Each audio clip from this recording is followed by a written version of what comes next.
Hi friends, அப்படியே பாட்டி வீட்டுக்கு வந்துட்டேன். பாட்டி வீட்டுக்கு பக்கத்துலேயே ஒரு பெரிய பாறாங்கல் இருக்குது. பெரிய பாறை, அதுக்கு மேலே ஒரு இயேசுவோட ஒரு சிலுவை இருக்குது. அதை பார்க்க போகலான்னு தான் நினச்சி கிளம்பி வந்துட்டேன். அப்படியே பாதி தூரம் மேலே வந்துட்டேன் ஃப்ரெண்ட்ஸ். மேலே ஏறணும்.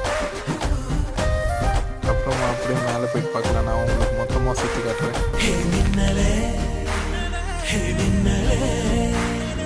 கண்ணிலே நெஞ்சிலே சொல்லணும்